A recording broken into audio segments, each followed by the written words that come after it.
Welcome back, guys. Squeaky chair again. We're going to advance a little bit more on Adobe Illustrator, and we're going to look now today at working the getting a feel for the workflow and how the tools and the workspace on Adobe Illustrator is set up. So when you open Adobe Illustrator for the first time, you might have a space that looks something similar to this. Alright, now you can change that workspace by selecting one of these up here. So you go Window, Workspace, Automation, okay, is what we've got selected now. Or we can go down to Workspace and we can do it like Photoshop. And if some of you have seen Photoshop, you may find that a little bit more familiar. Or you may go down and you might like to select something for what you're specifically doing, painting perhaps, and you'll get a toolboard that will suit painting. You can change it then to whatever you like. I like to use printing and proofing because I do it a fair bit, and then I like to add a few tools. Alright, now one of them that's very, very important, and I suggest you add all the time, is the navigator. So what you do this time is you go to Window, alright, instead of Workspace you scroll down past that, and these are all the tools that you can add to your workspace at any one time. As you can see, the list goes on. Alright, but today we want to scroll up and we want what's called the navigator. Alright, click the navigator. Now the navigator is very, very handy. Alright, okay, it allows you to get back to where you're working very, very quickly. So all you have to do is click in the area up here.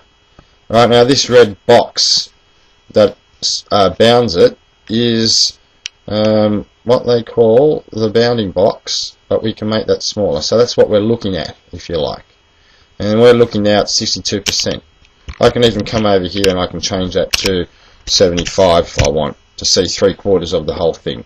But I can't quite get that in. The reason I get you to use the navigator is because on your Lenovo laptops there seems to be a little fault where your finger can get dragged across and you can lose your work. It can move to the side really quickly. So if you just click back on the navigator, it's always there. You can get to it. And the other thing is you can also say, alright, what's that whole thing look like when it's small? You know, or I want to see that part there really, really big. It's actually not there. It's on the other side down in the corner. Yeah, so it's a really good way to operate and maneuver and manipulate your workspace. Alright, so for right now, let's get it back here and let's get it down to 66%. We'll even go smaller just so you can see what's going on, and we've got a bit more space around. Now one part of your toolboard of your tools here that's very, very important is your toolboard over here. Alright, they're your main tools. Okay, they're your manipulating tools, similar to in Photoshop. This one up in the top left is called your selection tool. You'll need to use that often. Okay, I just need to show you that now before we go in. Next time round we're going to look at the tools, but right now I need you to have a look at setting up your workspace. That one is very important. Okay, now you saw what I did then. I docked it up the top. I can change that. I can put it back down the bottom if I want there, right? And I can have it floating around. I don't have to have it docked unless I want to. But it does it nicely. And the other thing too, I can make it smaller, thinner there by clicking on that arrow. In fact, these arrows do everything to make your workspace minimal by allow you to keep your tools there at a ready use. So there's the navigator. I know I'm not going to use that straight away. I can just click on him like that and I can get him back. Alright, use that again. Or I can have the navigator normal by clicking that big tool. Alright, this one here, I click on that, you'll see I get a whole heap of different tools. Yeah, a big toolboard. Now, alright, there's a few things in there that I use and I don't necessarily need it that big. Yeah, you can make it smaller if you want to. You don't have to have them giant. Okay. Yeah, or you can make your other ones bigger. That doesn't matter. That's up to you if you need it. Alright. I don't know why you'd need it like that, but for some reason that's what it ends up doing. Okay, so I'll make that one smaller. Okie doke. And these are all different action tools here. Yeah. There you go with the navigator moving again. That's why it comes in handy. Alright.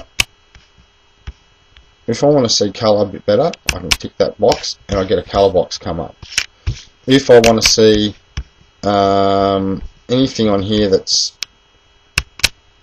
I can use, another tool that I want to use, I click it and join it up there. If I don't want to see it, if I've had enough of it, if I don't want to see layers, if I don't want to see the separations preview, because I don't ever use it, alright, I can get rid of them. Alright, and some of the colour swatches open up. Yeah. Alright, you can also change your colour swatches by clicking on the information tab in the top right hand corner of each one. You've got all your different options that you've got there, panel options here you can go into. You can change your view box or your colour box if you wanted to as well. Alright, so that's not that important though. Alright, what else I need to show you now is how to dock and undock your workstation so you can make it better. Alright, so that's one you can click, but that's too big. We don't really need that. What's that called? The gradient and the stroke. Let's change this workspace because I'm not really happy with it. We'll go back to something. Our workspace will be like, let's go to Essentials. Yep. Okay, so here's Essentials now, and if I click that, I get that nice little toolbox there, and if I want, I can move the whole thing. Okay, but I can also undock them. Alright, if you have a look, they're up underneath, so all I have to do is grab them from underneath there. Yep. So I can still have each individual toolbox if I wanted to.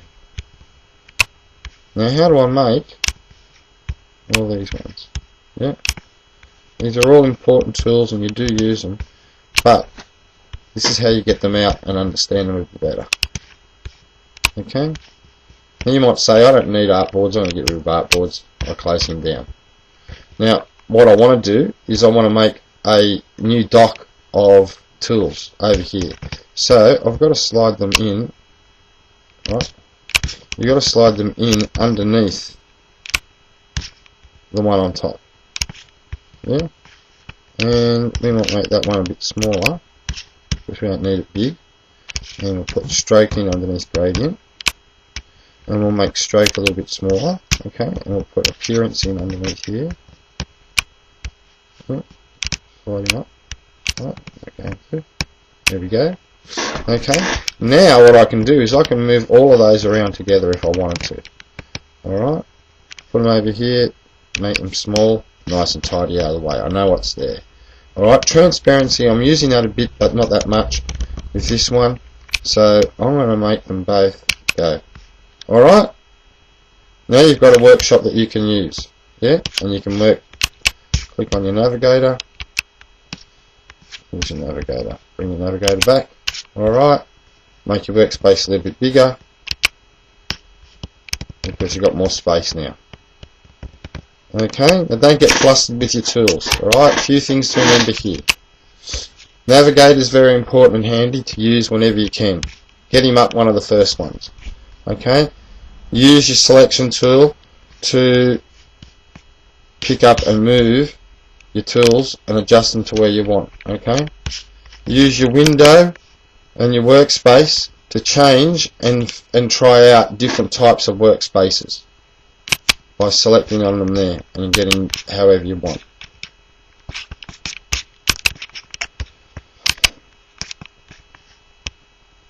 Etc. Okay, use different. I'm going to go back to the one I was on because it was a good one. I like Essentials. Alright, use these docks here to make these little arrows here at the top corner of your toolbars that are joined together to make up areas to undo tools when you need them.